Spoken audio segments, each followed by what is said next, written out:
तत्वज्ञान क्या है? तत्वज्ञान सबसे सरल है, तत्वज्ञान सबसे सुगम और सबके प्रत्यक्ष के अनुभव की बात है। इसको करने में, समझने में और इसे पाने में कोई कठिनता नहीं है। इसमें करना, समझना और पाना लागू होता ही नहीं है, क्योंकि यह हमें नित्य प्राप्त है। जागृत, स्वप्न, सुषुप्ति संपूर्ण अवस्थाओं में सदा तत्वज्ञान ज्यों का त्यों मौजूद है। तत्वज्ञान जितना प्रत्यक्ष है उतना प्रत्यक्ष यह संसार कभी भी नहीं है, क्योंकि हमारे अनुभव में तत्वज्ञान जितना स्पष्ट आता है उतना स्पष्ट ये संसार नहीं आता। इस बात को इस प्रकार समझना चाहिए, जीव अनेक योनियों में जाता है। वह कभी मनुष्य बनता है, कभी पशु पक्षी बनता है, कभी देवता बनता है, कभी राक्षस बनता है, कभी असुर बनता है, कभी भूत प्रेत पिशाच बनता है। तो शरीर वह नहीं रहता, क्योंकि हर योनि में शरीर अलग अलग मिलता है, पर जीव की सत्ता वह एक ही होती है, क्योंकि जीव की शरीर की सत्ता रूप में कोई चेंजिंग नहीं होती। सिर्फ अगर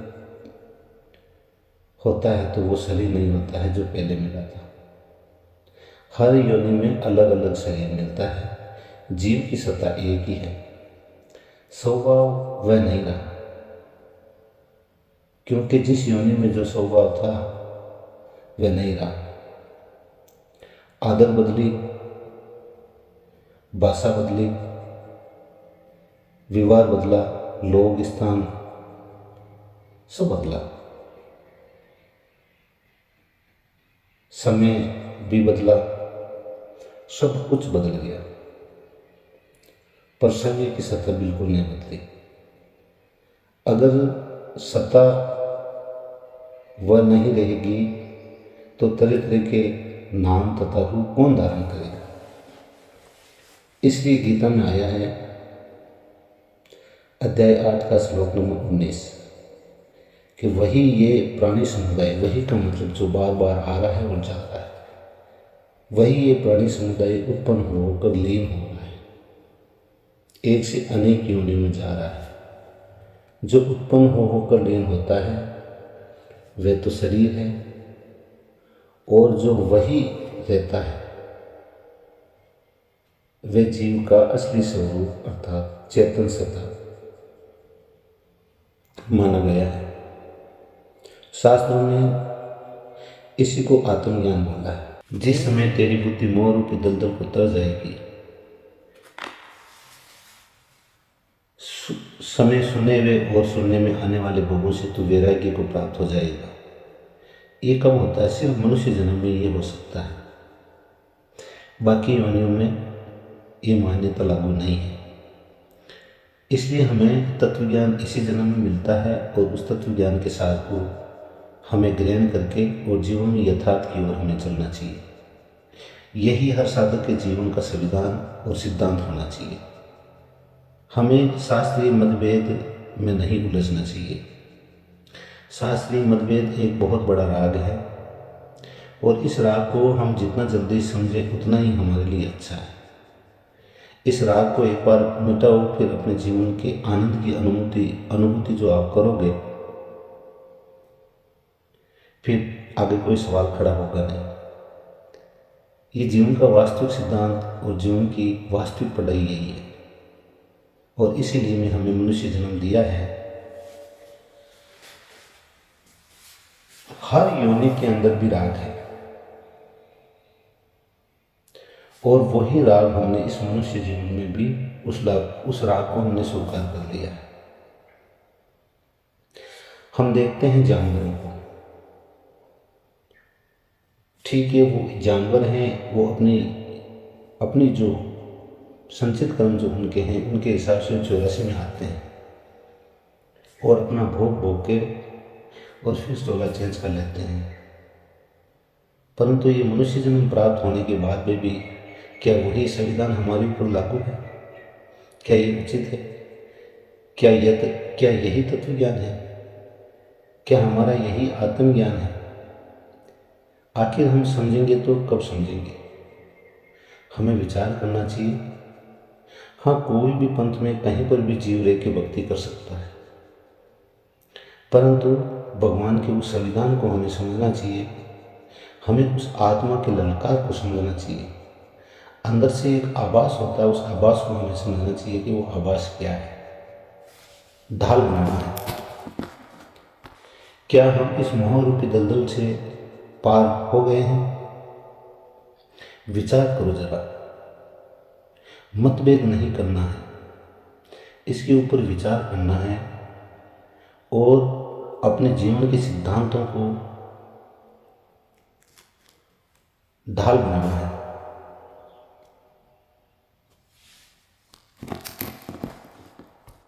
अब समझते हैं परमात्म ज्ञान क्या होता है। क्या हमने परमात्म ज्ञान को हासिल कर लिया है, या सब हम अपनी मन मर्जी से डींग मार रहे हैं? सब अपने अपने करने में उलझे हैं। क्या हम जब उस उलझन से बाहर निकले हैं, या परमात्मा की सत्ता मार्ग को हमने समझने, उस सत्ता को समझने की हमने कोशिश की है? परमात्मा ज्ञान ये है कि सृष्टि मात्र के अंदर जो भी है के समान दिखाई दे रहा है, वो ही सार चीज है। जैसे समान दृष्टि सिर्फ है के सिवा कुछ दिखाई नहीं देना चाहिए। सब जगह है ही है के अलावा कुछ ही नहीं है। शास्त्रों के अंदर उसी है को अमर तत्व, नि अक्षर, नि तत्व, विदे, अचल और अविनाशी रूप से भी कहा है, जो सब में समान सार चीज है। अगर इसको सही ढंग से समझें तो इस सृष्टि में है के समान कोई सार चीज है ही नहीं, सिर्फ उस है की सत्ता है। लोक प्रलोक, 14 भवन, 7 दीप, 9 खंड आदि जो कुछ भी है, उसमें जो सत्ता है वो सिर्फ है की सत्ता है, उस है के सिवा कुछ नहीं है। ये सब संसार हर पल बदलता है, हर क्षण बदलता है, और इतनी तेजी से बदलता है कि इसको 2 बार हम एक नज़र से नहीं देख सकते। जैसे नया मकान कई वर्षों के बाद पुराना हो जाता है, तो वे हर प्रतिशत बदल रहा है, तभी तो वो पुराना होता है। इस प्रतिशत बदलने वाले को ही भूत, भविष्य, वर्तमान, उत्पत्ति, स्थिति, प्रलय, सतयुग, त्रेता, द्वापर, कलयुग आदि इन नामों से कहा गया है। प्रतिशत बदलने पर भी यह हमें है रूप से इसलिए दिखता है कि हमने इस बदलने वाले के ऊपर है परमात्मा तत्व का आरोप लगा लिया है, क्योंकि हमने जिस खोजने की सत्ता को हम खोजने चले हैं उसको इस सृष्टि मात्र में देखते हैं, जड़ में देखते हैं, बल्कि वो इस सृष्टि मात्र में है के हिसाब से है, वो परमात्मा तत्व है। पर हमने सिर्फ क्या कर लिया कि जो परमात्मा तत्व है वो ये सृष्टि ही है, इस सृष्टि के सिवा कुछ नहीं है। ये है हमने मान लिया, वास्तव में ये नहीं है। प्रत्युत मैं ही सब है, ये तो निरंतर बदलता है, क्योंकि जो बदलने वाली चीज़ है वो विनाश में आती है, और जो है जिस सत्ता को हम गीता में जिसको चेतन बोला है, अविनाशी बोला है, वो तो जीव का तुम सब में विद्वान है, और है का जितना प्रत्यक्ष है उतना ये संसार प्रत्यक्ष नहीं है। जो निरंतर बदलता है वह प्रत्यक्ष कहाँ है इतना प्रत्यक्ष है कि ये कभी बदलता नहीं, ये हकीकत है, और इसके बदलने की संभावना भी नहीं है। गीता के अध्याय 2 के श्लोक 16 में आया है, असत का भाव विद्वान नहीं और सत का अभाव विद्वान नहीं है,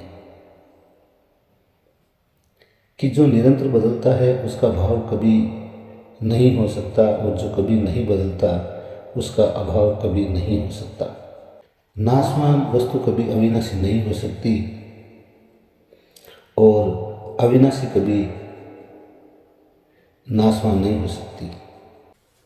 असत कभी विद्वान नहीं है और है सदा विद्वान है।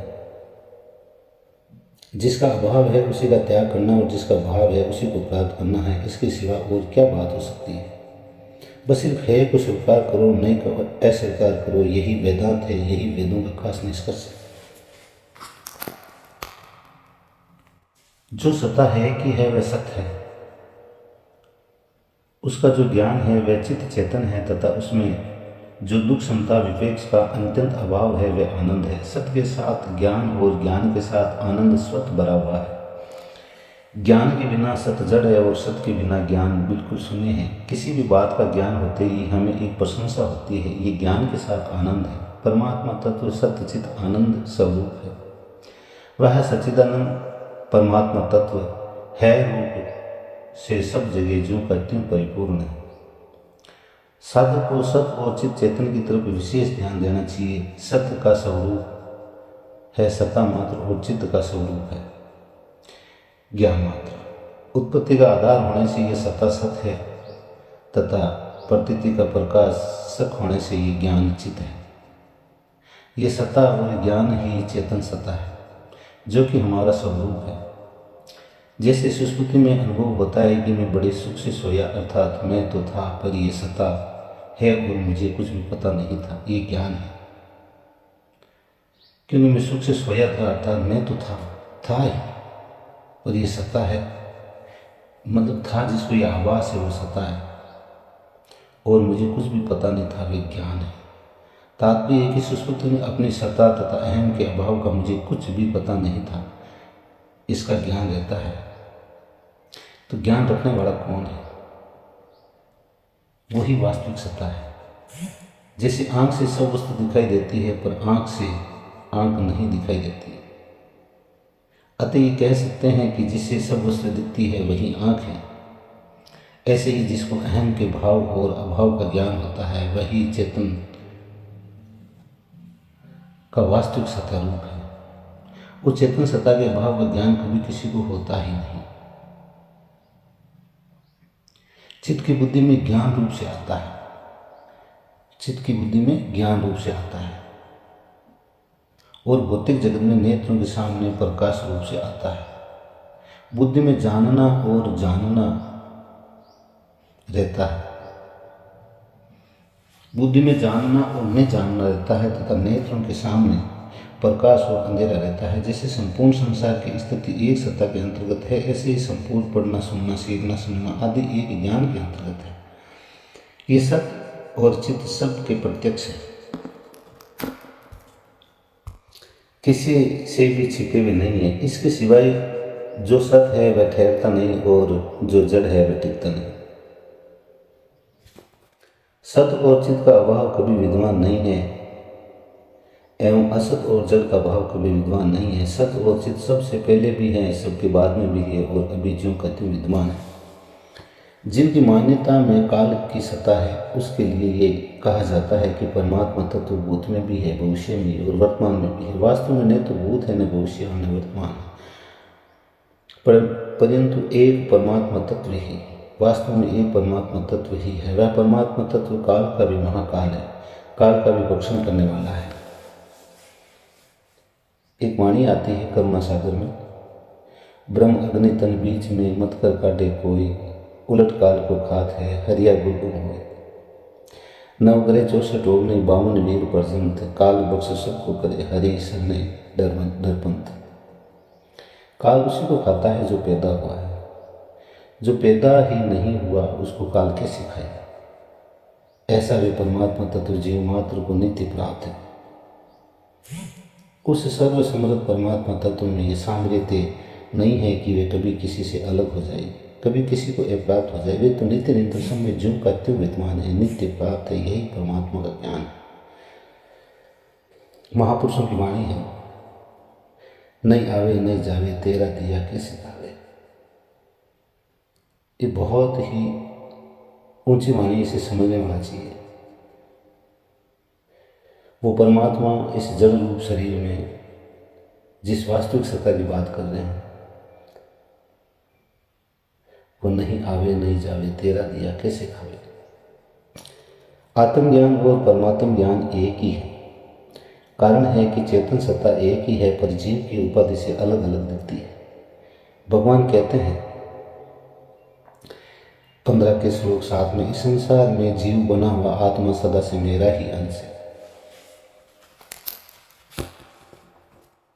प्रगति के अंश अहम को पकड़ने के कारण ये जीव अंश कहलाता है। अगर ये अहम को नहीं पकड़े तो एक सत्ता ही सत्ता है, और सत्ता के सिवाय सब कल्पना है।